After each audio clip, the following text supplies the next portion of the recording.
¿Qué tal, queridos amigos? Ahora se lanza el presidente, pero si como estuviera dirigiendo a todo un escuadrón de robots contra la Auditoría Superior de la Federación, que incurrió en falta gravísima al publicar los desvíos, las irregularidades, las anomalías que se han venido descubriendo en cada una de las obras emblemáticas de la TTT.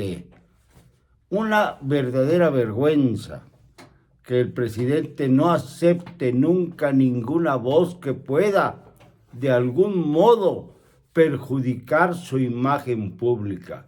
¿Qué se va a decir de él?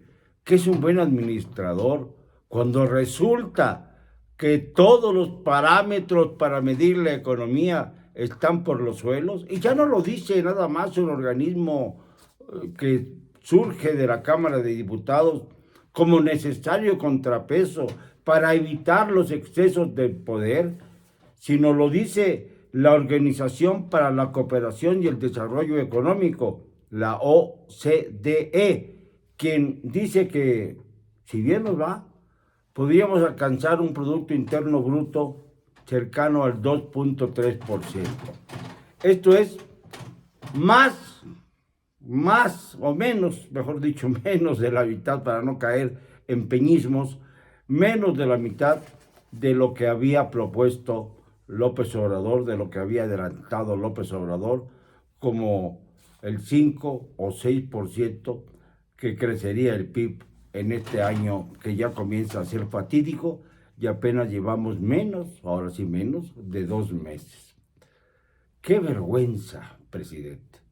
¡Qué vergüenza que se altere usted, que no sepa cómo defenderse de los argumentos que los críticos estamos dando!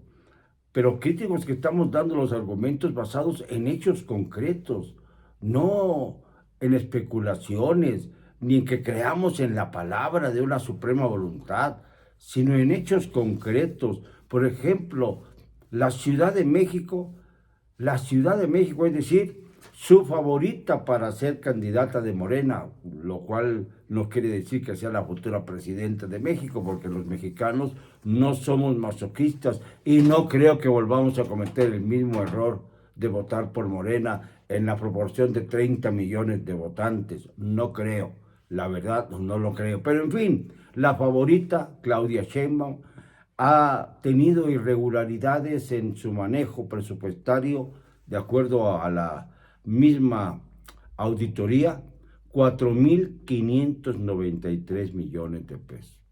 Poco, ¿no?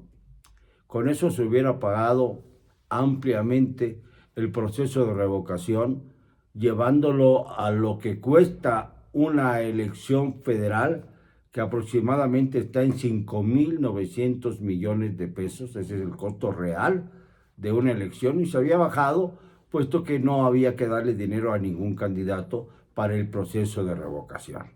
Pero bueno, también la auditoría habló de que habrá que contratar más deuda pública, a pesar de tantos decires del presidente de que nunca contrataría deuda pública porque la economía va bollante. Hoy repitió lo mismo en su mañanera, en su mentirosa de la mañana.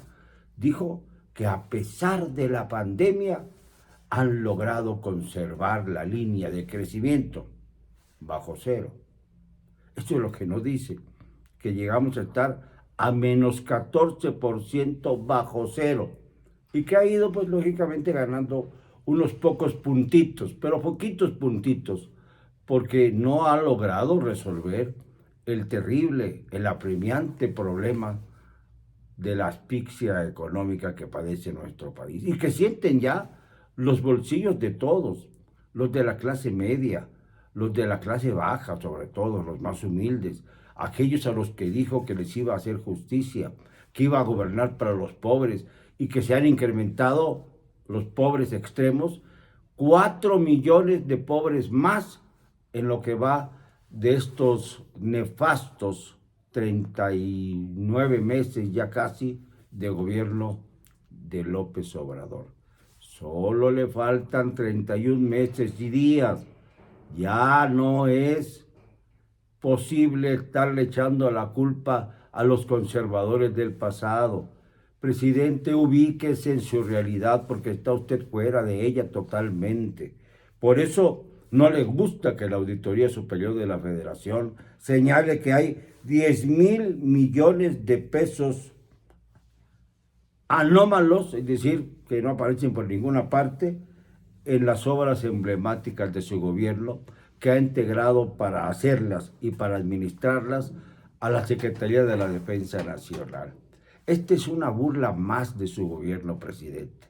Es una burla más que evidencia hasta qué punto usted está controlado por distintos sectores de los grupos de presión. Por un lado, el ejército, al que le tiene reverencia y pánico.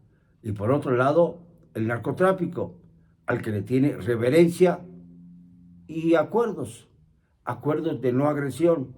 Por eso va usted tanto a las entidades en donde más grupos armados delincuenciales existen, por ejemplo Sonora, Sinaloa, Guerrero, y que además ahí ha puesto a gobernadores a modo, es decir, elementos que le responden únicamente a usted.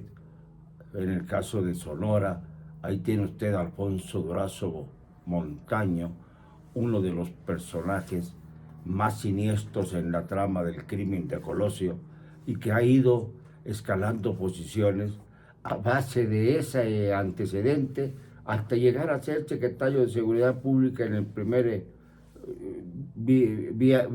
bianual, en el primer bienio, perdón, de su sexenio, y después lo condujo al gobierno de Sonora. Y ella está muy contento, porque claro, está a sus anchas, con el crimen organizado creciendo, lo mismo que en el caso de Guerrero, en donde usted colocó primero al violador de Guerrero, el famoso Félix Salgado Macedonio, que pues hace paralelismo con usted porque usted es el violador serial de la Constitución. Así que hay cierto encuentro entre los dos compadres. Y como no lo aceptó el INE, pues tuvo que recurrir a la magia con la que ha inventado usted figuras políticas como aquel Juanito de Iztapalapa, pues así se sacó del bombín a la señora, perdón, Evelyn Salgado, la señora que es hija del violador de Guerrero y que gobierna, pues, de acuerdo a cómo lo manejan los títeres, los titiriteros, allá arriba del telón. Y seguimos. También la auditoría detectó daño. O sea, eso ya está hablando de daño al erario por 50,000 millones de pesos solamente por la construcción de la obra esta de Dos Bocas, la primera refinería submarina que habrá en el mundo. Ya se está construyendo López Obrador, ya mandó a hacer un traje de buzo, de élite, porque todo lo de él es de élite, para que pueda descender a las profundidades del mar e inaugurar Dos Bocas cuando le dé la gana. No cuando esté terminado, porque esto pues sería esperar demasiado tiempo, sino para lucirse diciendo que la obra faraónica de Dos Bocas va a aliviar los problemas de México, cuando bien sabemos que el petróleo está siendo sustituido en el mundo por el litio. Por eso ya está creando una empresa para manejar el litio monopólicamente. Así se las gasta la 4TTT. No tiene necesidad de expropiar, sino que antes de que comiencen las empresas a interesarse en determinado elemento que por fortuna para México vive en el subsuelo, pues entonces de una vez crea una empresa monopólica para que no tengan que hablarse de expropiación, como ya tienen temor a que pase algo por el estilo los bancos españoles y estadounidenses que están en México. Y claro, pues ya hemos hablado de que en el caso del aeropuerto de Santa Lucía, pues hay algunas anomalías, como por ejemplo que la línea aérea extranjera número 1 que se ha notado para aterrizar y despegar de este aeropuerto es la que se llama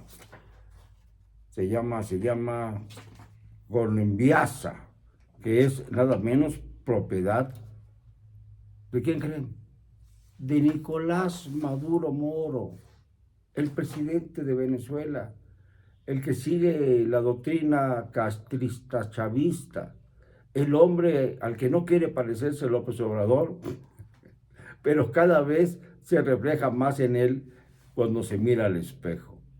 Esto es algo verdaderamente que raya en la ridiculez más espantosa. Y mientras esto ocurre, el crecimiento de la economía está por debajo de toda expectativa. ¿Qué quiere decir esto?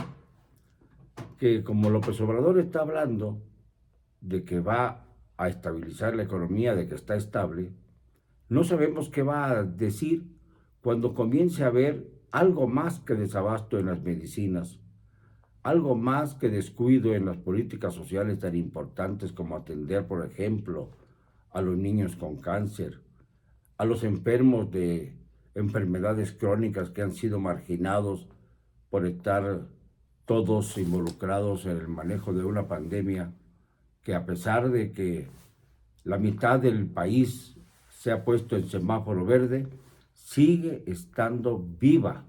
Una pandemia que no ha sido del todo derrotado y que somos, desgraciadamente, el país con más decesos en el mundo, como he repetido en varias ocasiones. ¿Qué cuentas puede usted rendir sobre esto, presidente? En lugar de estar haciendo demagogia, en lugar de pelearse con la Auditoría Superior de la Federación, que por cierto ya se había usted peleado antes con esta auditoría cuando le dijo que había serias desviaciones en cuanto al presupuesto de ingresos y egresos. Y ahora, pues la auditoría ha encontrado anomalías, irregularidades serias en cuanto al presupuesto de ingresos y egresos que se ejecutó en el 2020. Es decir, ha habido mucha mano larga para entendernos más claramente. Este gobierno que dice combatir la corrupción se ha corroído mucho más que cualquiera otro, pero además con descaro, abiertamente. Nos dicen, bueno, es que ahora, gracias a Internet, tenemos una información más precisa. Bueno, pues sí, las plataformas sociales han servido de mucho, pero lo que es evidente es que nunca se habían descubierto tantas desviaciones, tantas anomalías, tantas sinvergüenzadas, que inocentemente el público que cree en López Obrador asimila y López Obrador manipula. Nunca ha habido un gesticulador mayor que López Obrador. Nunca ha habido un mentiroso más hipócrita que el presidente actual. Por eso el pueblo le tiene que perder la confianza, es natural, la ciudadanía no puede estarse chupando el dedo. Yo no encuentro defensores de López Obrador y cuando por casualidad me encuentro alguno, me siento a conversar con él 10, 15 minutos, hasta media hora, para tratar de que me explique por qué apoya al presidente. Y entonces se quedan sin argumentos. Quiero que me convenzan, quiero que me digan por qué puede ser un presidente al que se pueda elogiar. Quiero que me lo expliquen, porque las evidencias y los datos que yo tengo son terriblemente, brutalmente negativos. Vivimos en un paralelismo claro con las dictaduras del sur del continente, pero al mismo tiempo estamos en una situación irregular entre la sumisión y los grititos respecto al imperio del norte. Estamos en una situación de indefinición completa, porque no tenemos presidente. En el poder tenemos, simple y sencillamente, a un merolico. Perdónenme, no me van a callar, y lo digo y siempre, con cero cobardía.